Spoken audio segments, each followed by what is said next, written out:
오늘 거룩한 주일 여러분 참 잘 오셨습니다. 오늘 본문 말씀을 중심으로 VIP 세 번째 명품 인생을 다루시는 하나님의 손길, 명품 인생을 다루시는 하나님의 손길이라는 제목으로 함께 은혜를 나누고자 합니다. 요즘 우리나라의 자동차 업계가 많이 힘든 시기를 보내고 있습니다. 반면에 해외의 자동차 업계는 대부분 성장을 하고 있습니다. 특별히 일본의 대표적인 자동차 메이커인 도요타의 약진이 두드러지고 있습니다. 도요타는 지난 한 해 약 293조 원의 매출에 24조 원의 영업이익을 올렸습니다. 국내 굴지의 자동차 회사보다 3배에 육박하는 매출입니다. 전년 대비 매출은 6.5% 성장했고 영업이익은 무려 20.3%나 늘어났습니다.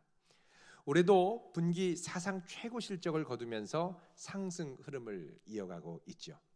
하지만 이 토요타는 지난 2011년에 동일본 대지진으로 상당한 어려움을 겪었습니다. 생산 라인이 멈출 정도였습니다.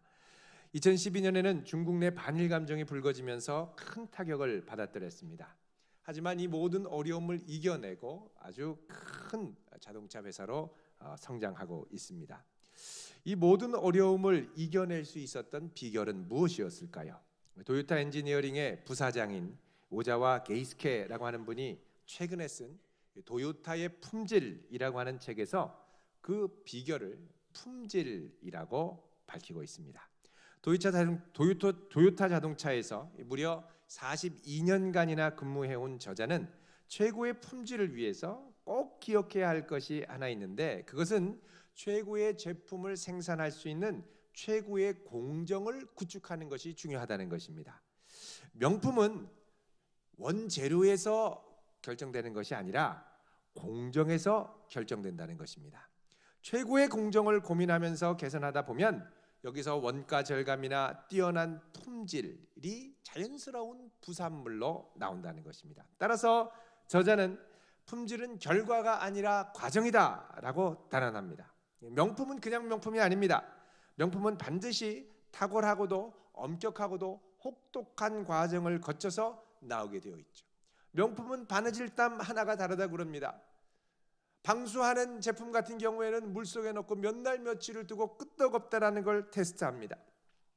이런 혹독한 과정을 통하여 제대로 된 제품이 나온다는 것이죠.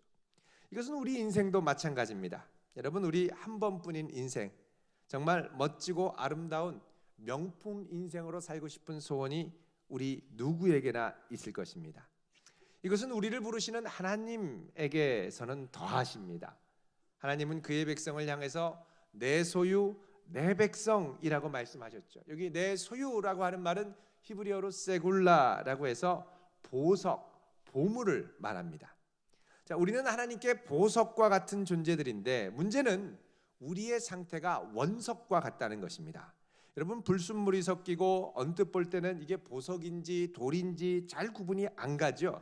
그래서 하나님이 우리 인생을 영롱한 빛을 내는 찬란한 보석과 같은 명품 인생으로 빚어가기를 원하시는데, 그러기 위해서 하나님이 우리를 끌어당기는 공정이 있다는 겁니다.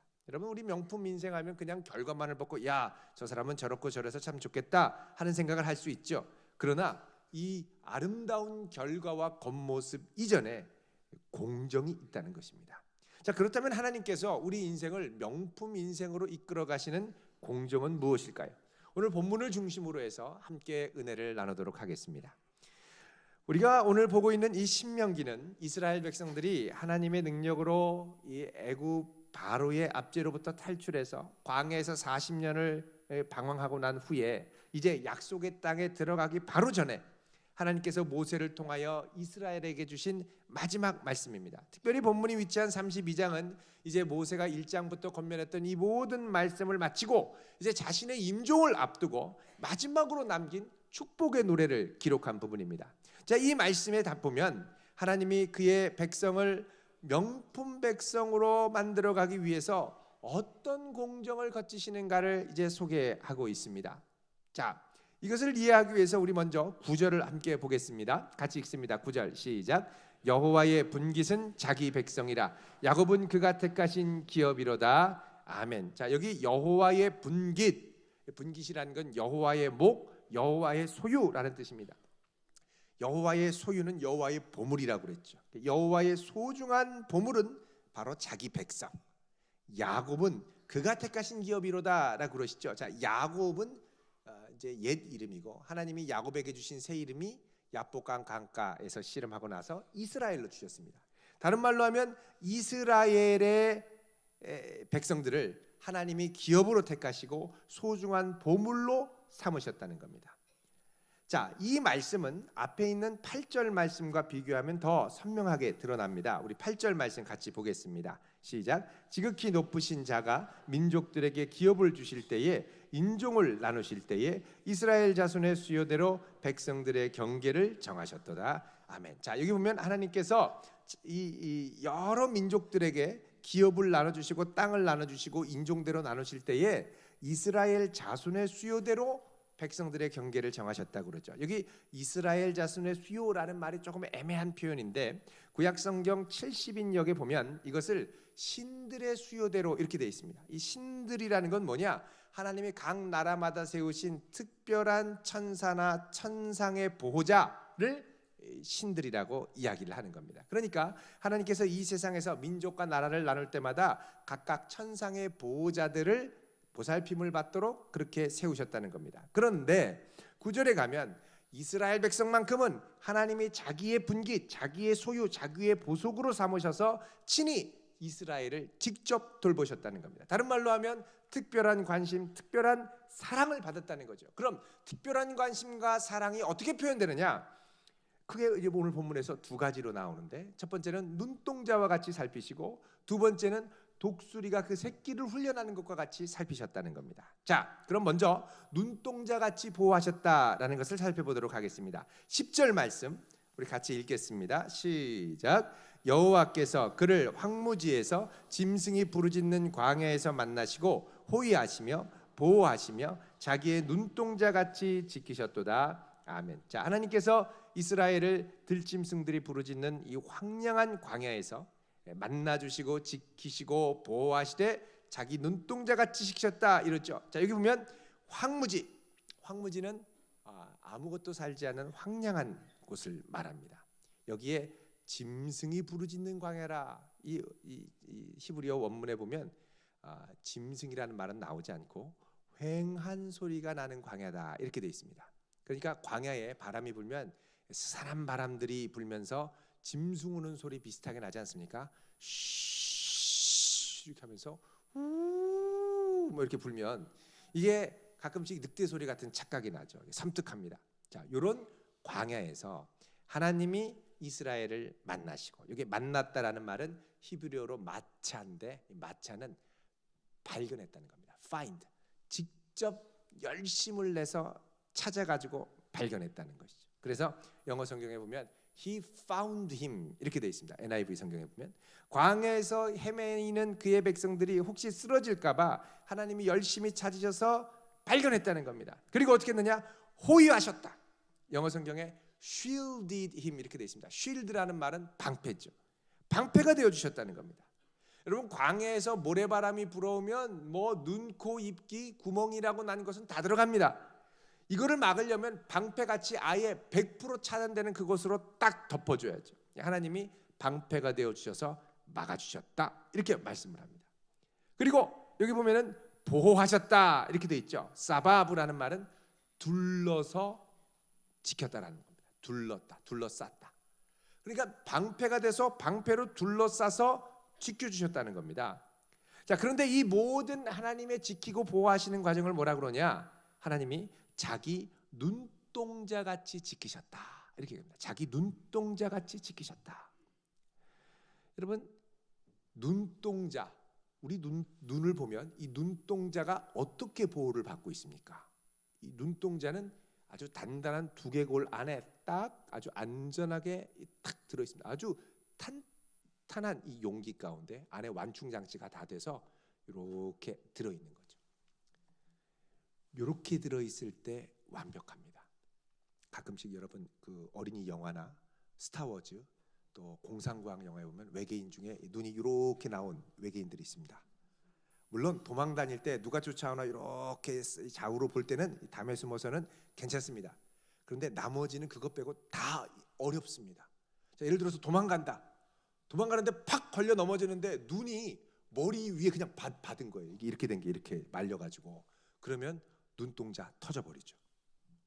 또 광선검으로 막 싸우는데 씩씩씩 하는데 광선검이 오면 머리를 딱 숙여서 이게 피할 수 있잖아요. 이렇게 딱 숙이면 그 안 맞죠. 근데 싹 머리는 숙였는데 눈이 이렇게 길게 오면은 쑥 잘려 버리는 겁니다. 눈 잘리는 거죠. 너무너무 어려워요. 그러니까 눈은 항상 이 두개골하고 같이 가야 됩니다. 이렇게 안전한 곳에 딱.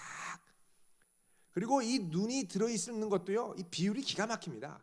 딱 요 정도로 드러나니까 매력적이고 눈동자가 황홀하죠. 옆에 분 눈동자를 보십시오. 황홀하지 않습니까? 황홀한 눈동자입니다. 옆에 한번 보시고 덕담을 나누시죠. 당신의 눈동자는 볼수록 황홀합니다. 예, 별로 실감하지 않는 분들 계신데요.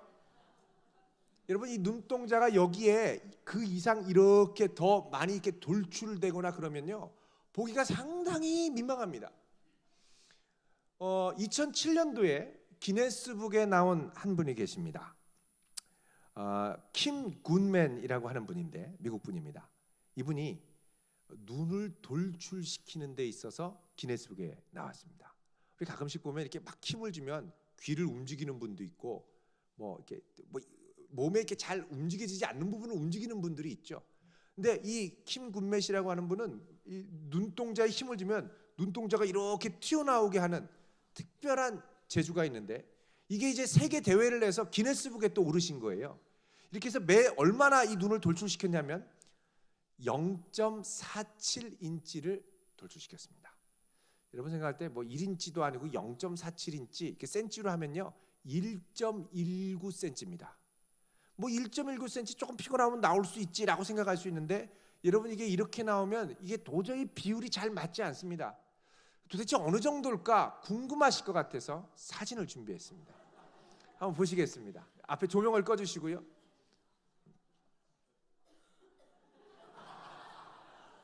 예, 이 정도입니다. 예. 황홀하십니까? 옆에 분이 훨씬 황홀하시죠? 예, 1.12cm 나오는데 이 정도예요. 자, 다른 슬라이드를 보시면요. 자, 이분이 이런 은사를 갖고 계신 거죠. 또 다른 분인데 평범한 눈인데 힘을 딱 주면 저렇게 확 이제 튀어나. 혹시 우리 중에 이런 은사가 있으신 분은 저에게 말씀해 주시길 바랍니다. 자, 그 다음 보시면요. 원래 이 눈 안구는 이만한 거죠. 이만한 건데 딱 적당하게 들어있는 겁니다. 그 다음 보시면요. 이 눈이 이 안에 원래 이렇게 들어있는데 이 근육과 이 커플로 딱 아주 절묘하게 감싸져 있는 것입니다. 그래서 그 다음 보시면 그냥 이런 거 안 감싸면 원래 이렇게 되는 거죠. 이 해골 안에 이 구멍이 아주 이제 커가지고 큰 안구를 적절히 담을 수 있도록 여기에다가 이제 근육과 다른 걸 넣어가지고 적절하게 한 거죠. 그렇게 해서 어떤 모양이 되느냐? 다음 슬라이드 보시면요, 이런 모습이 되는 거예요. 아름다운 모습, 촉촉한 모습. 자, 끄시고 옆분의 눈을 다시 보시길 바랍니다. 다시 인사하시죠. 당신의 눈을 보니 황홀합니다. 황홀하시죠? 예, 다시 불을 켜주시고요. 여러분, 하나님이 얼마나 우리 눈동자를 기가 막히게 두셨는지 모릅니다. 하나님이 자기 눈동자 같이 지키셨다. 여러분 실감이 나십니까? 예, 정말 아름답게. 거기에다가 눈에 이물질이 막 들어오려고 그러면 이 반사신경을 얼마나 빠르게 만드셨는지 순식간에 확 눈을 감죠. 그럼 보호됩니다. 그리고 먼지가 끼고 하면 여기에 눈물이 나와가지고 자동으로 씻어내고 이물질 같은 건 다 이 안에 관을 통해서 이 코로 해가지고 흘러 내려가게 합니다. 기가 막힌 배수 시스템도 만드셨죠. 여러분, 하나님이 얼마나 아름답게 우리 눈동자를 신묘막측하게 지으셨는지 모릅니다. 이렇게 눈동자같이 지켰다라는 건 이런 극진한 사랑과 보호로 우리를 지키시고 배려하셨다는 거죠. 우리 인생을 과하지도 않고 덜하지도 않고 딱 적당하게 여기까지 인도하셨습니다. 여러분, 우리 인생이 지금보다 훨씬 더 돌출됐으면 많이 어려움을 겪으셨을 겁니다. 딱 적당하게 이 정도로 진짜 더 나왔으면 참 추해질 뻔했습니다. 여러분, 하나님께서 이 이스라엘 백성들을 눈동자와 같이 지켰다라는 말은 어디에 해당되냐면 그들을 광야 같은 세상에서 인도할 때, 여러분 광야를 지날 때 이 광야가 이 열기가 얼마나 뜨거운지 모릅니다. 이 뜨거운 열기에 발이 부르틀까, 몸이 상할까, 그리고 옷이 헤어질까. 이 천 같은 경우도 직사광선을 많이 받으면 금방 헤어지죠. 낡아지죠. 그래서 하나님이 어떻게 했느냐, 그 위를 구름 기둥으로 덮어버리셨습니다. 그러면서 보호하셨는데 이걸 뭐라고 말씀하냐면 신명기 8장 4절을 우리가 한번 보겠습니다. 신명기 8장 4절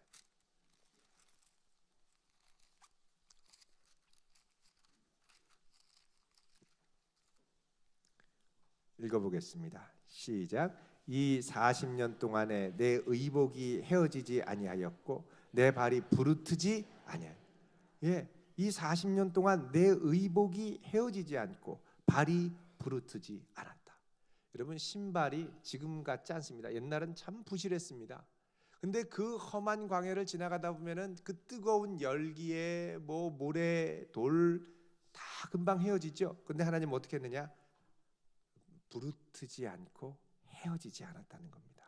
여러분, 이 하나님의 은혜가 얼마나 큰지 모릅니다. 열기로부터 지켜주시고 땅을 부드럽게 하셔서 이 신이 닳아 없어지는 것을 막아주시고. 여러분, 제가 전에 이제 다른 교회에서 사역을 할 때 여름 수련회 때 주차장에 수련회장에 가서 그 주차장에 농구 코트가 있어서 청년들이 전도사님 우리 농구해요. 그래서 농구를 한 적이 있습니다. 근데 한여름이었어요. 이 아스팔트 바닥이 얼마나 뜨거운지요. 거기에 물을 뿌렸습니다. 물을 뿌리고 나니까 이제 좀 뜨거웠던 게 조금 미지근해졌어요. 여기서 합시다. 근데 제가 구두를 신고 갔습니다.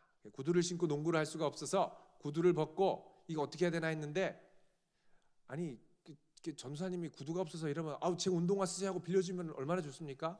다른 청년들이 더운데 무슨 구두야 무슨 신발이야 그러더니 양말을 신고 또 맨발로 농구를 하기 시작하는 거예요. 그래서 저도 양말을 벗고 그럼 나도 맨발로 하지. 그리고 농구를 했습니다.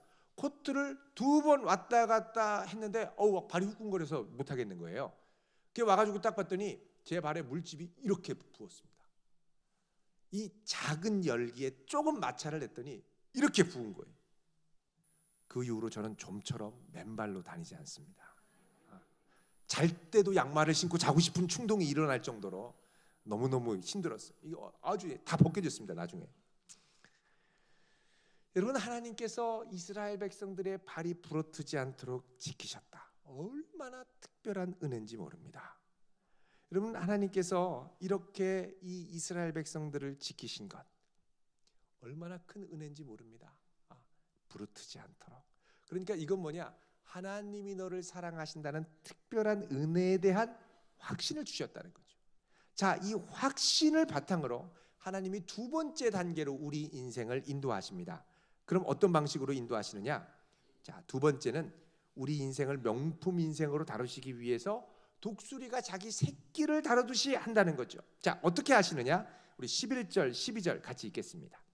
11, 12절 시작. 마치 독수리가 자기의 보금자리를 어지럽게 하며 자기의 새끼 위에 너풀거리며 그의 날개를 펴서 새끼를 받으며 그의 날개 위에 그것을 엎는 것 같이 여호와께서 홀로 그를 인도하셨고 그와 함께한 다른 신이 없었도다. 아멘. 자, 여기 보면 독수리가 자기 자녀를 다루는 방식이 몇 단계로 나옵니다.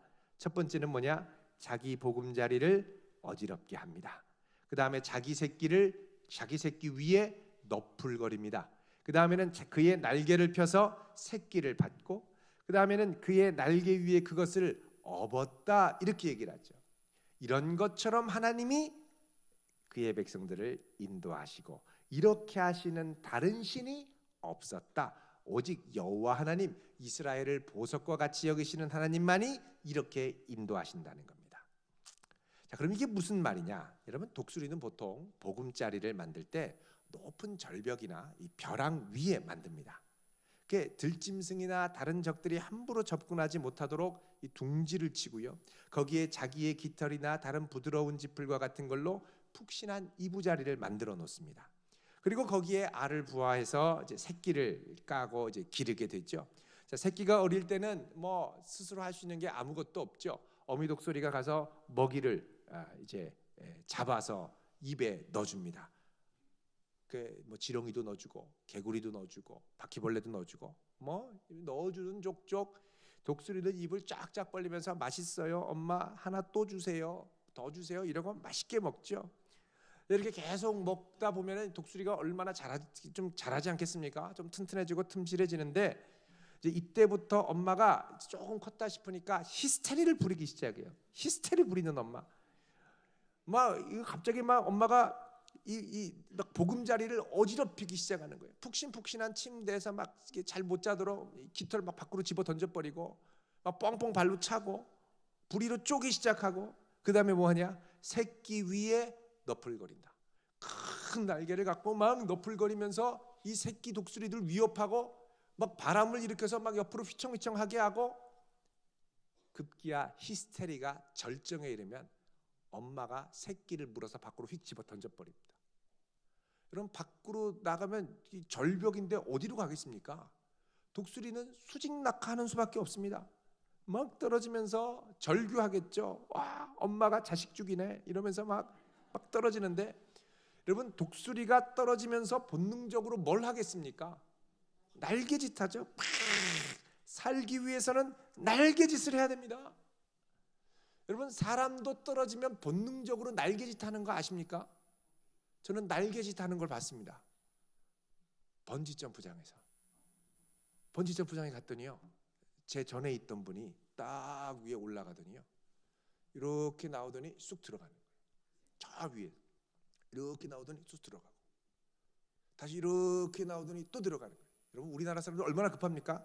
밑에 기다리는 사람들이 막 소리를 지르면서 뭐 하냐고 그럴 거면 왜 올라갔냐고 빨리 내려오라고 뛰라고 그냥 껴 막 이러고 막 이러는 거예요. 위에는 뭐 얼마나 불안하겠습니까? 막 왔다 갔다. 그리고 5분을 거기서 그냥 있는 거예요. 그러더니 갑자기 저기서 이렇게 나오더니 발발발 막 아주 살살살살살살 오더니 갑자기 악 소리가 나는 거예요. 제 느낌에는 거의 자살하는 심정으로 뛰어내리는 것 같았습니다. 막 뛰어내리는데 이분이 뛰어내리면서 뭐 하냐면요. 날개짓을 하는 거 있죠. 막 나올라 하는데 이게 어떻게 해요? 계속 떨어지죠. 추락하는 것은 날개가 있습니다. 쫙 떨어지는데 이 번지점프하면 밑으로 풍 갔다가 탄력으로 위로 올라가지 않습니까? 쭉 내려가는데 그때 막 날개짓을 하더니 올라가는 거예요. 갑자기 아 가더니 올라가는데 또 올라가다가 다시 또 떨어지면 아 이러고 날개짓을 하고 그러다가 이게 나중에는 이렇게 탄성이 다 없어져가지고 댕글댕글 매달려 있는데도 날개짓을 하시는 거예요. 그래서 제가 참 저렇게 살고 싶구나 그런 생각으로 제가 올라갔습니다. 제가 올라갔는데요. 아찔한 거예요. 생애 처음으로 뛰는 번지점프였거든요. 그분이 이해가면서 저도 한번 갔다가 다시 뒤로 갔습니다. 이렇게 봤는데요. 아니 떨어지는데 강물만 있으면 안심하고 떨어지겠는데 강물은 성냥갑처럼 보이고 나머지는 다 돌이에요. 돌. 아찔합니다. 근데 제가 또 밑에서 막 뛰어내리라고 하는 소리가 들릴 것 같아서 죽으면 죽으리라 하는 심정으로 뛰었습니다. 진짜 이거 뛰니까 이게 자살하는 심정으로 뛰는 거더라고요. 팍 뛰어내렸죠. 여러분 그 이후로 저는 사람도 날개짓을 할 수 있고 날개짓과 상관없이 떨어진다라는 사실을 아주 깊이 깨닫게 됐습니다. 여러분 독수리도 떨어지면요 이 날개짓을 하면서 얼마나 열심히 하는지 모릅니다. 근데 처음에는 날개에 힘이 없으니까 어떻게 되겠습니까? 그냥 떨어지겠죠. 그게 막 독수리가 떨어지면서 아 엄마가 새끼 죽이네 이러면서 막 절규하고 절망할 때쯤 엄마 독수리가 밑에 쫙 어느 사이에 날아와가지고 탁 날개로 받는 거예요. 그게 오늘 말씀 11절에 그의 날개를 펴서 새끼를 받는다 그러죠. 새끼를 받고 그 날개 위에 업어서 다시 둥지 위로 올라옵니다. 독수리 새끼가 아주 그냥 얼굴이 새하얘지지 않았겠습니까? 엄마가 왜 이러나? 내가 계속 여기 살아야 되나? 나는 이 땅에 왜 태어났나? 막 이 둥지가 내 둥지인가? 뭐 이런 고민 막 할 때 멍하니 있을 때 또 집어 던지는 거예요. 그럼 또 막 해져가지고 막 독수리 살려고 막 날개짓을 하죠. 그러다가 또 떨어질 때 되면 또 받아가지고 위에 올리는 거예요. 가끔씩 심심하면 엄마가 집어 던지는, 그 다음부터. 여러분, 집어 던질 때 최선을 다해서 날개짓을 하기를 바라는 엄마의 마음이 있다는 겁니다.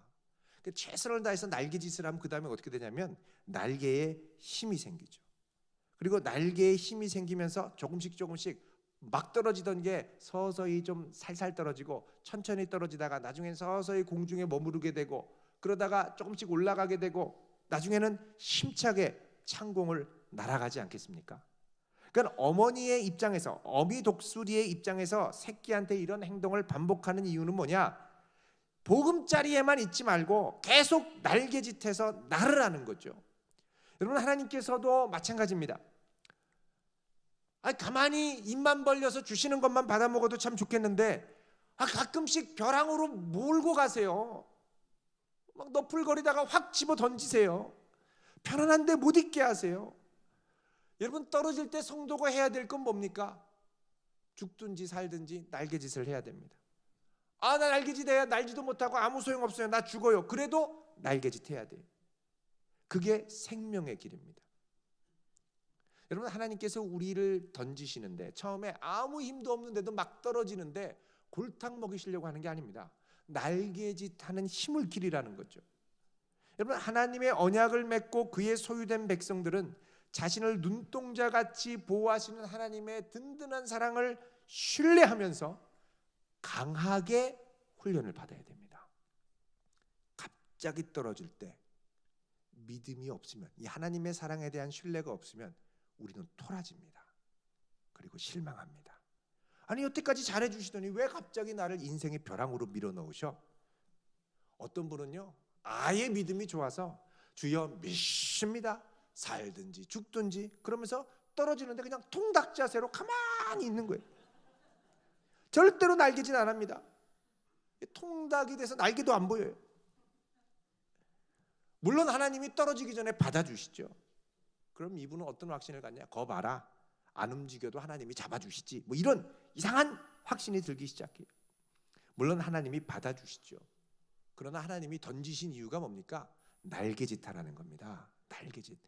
날개짓 안 하고 그냥 통닭처럼 계속 떨어지면 하나님 답답하시죠. 뭐 이런 통닭 같은 성도가 다 있냐? 이게 독수리 맞냐? 여러분, 근데 우리는 그냥 가만히 있는 걸 믿음으로 착각할 때가 있습니다. 여러분, 아무것도 안 하는 게 믿음이 아니고, 입만 벌리고 있는 게 믿음이 아니고, 고난 속에서 날개짓하는 것이 믿음인 줄 믿으시기 바랍니다. 시련 속에서 날개짓하는 것을 배우는 게 믿음인 거예요. 여러분, 하나님이 우리 삶 가운데 이게 쉬운 길을 안내 주실 때가 있죠. 남들은 쉽게 잘 열리는데 왜 나는 이렇게 꼭 고생을 하면서 가야 됩니까? 왜 그렇게 열심히 기도했는데 1년, 2년이 지나도록 상황이 멈춰 있습니까? 주님 신뢰하면서 날개짓하라는 거예요. 그리고 날개에 힘이 생겨서 창공을 나르는 독수리가 되라는 겁니다. 물론 처음에 잘 안 됩니다. 그러나 계속 날개짓 하다 보면 어느덧 독수리가 돼서 창공을 나는 모습으로 변화될 줄로 믿습니다. 여러분, 통닭처럼 키우려면 못하러 하나님이 둥지에서 떨어뜨리시겠습니까? 차라리 좋은 방법은 그냥 먹이만 먹이는 거예요. 계속 뭐 지렁이 먹고 개구리 먹고 바퀴벌레 먹고 계속 먹다 보면 아주 통통하게 되지 않겠습니까? 그러면 어느 순간 누가 와가지고 목을 확 비틀어 버리고 물어봅니다. 후라이드로 하실래요? 양념으로 하실래요? 여러분, 하나님께서 우리를 독수리로 키우려고 훈련에 내던지시는 줄 믿으시기 바랍니다. 그래서 이때 우리는 최선을 다해서 싸움에 나아가야죠. 이게 뭐냐? 오늘 신명기 말씀에 이르는 것처럼 하나님이 자기 백성을 강하게 훈련시키는, 마치 어미 독수리가 새끼 독수리를 다루듯이 다루는 방식이라는 겁니다. 여러분, 우리의 삶의 보금자리가 자꾸 흐트러지고 벼랑으로 떨어집니까? 거기만 있으려고 하지 말고 이제 나오라는 겁니다. 날아라는 거예요. 날개짓 하라는 거예요. 익숙한 곳에서 나오라는 거예요. 죽을 힘을 다해 날개짓 할 수 있기를 바랍니다. 창공을 힘있게 날 수 있는 믿음의 날개가 생길 수 있기를 축원드립니다. 어떤 일이 있어도 우리를 눈동자같이 보호하시는 하나님의 사랑을 의심하지 말고 이 고난을 믿음으로 이겨내며 힘차게 날개짓하는 복된 성도 될 수 있기를 주님의 이름으로 축원드립니다. 기도하겠습니다. 거룩하신 하나님,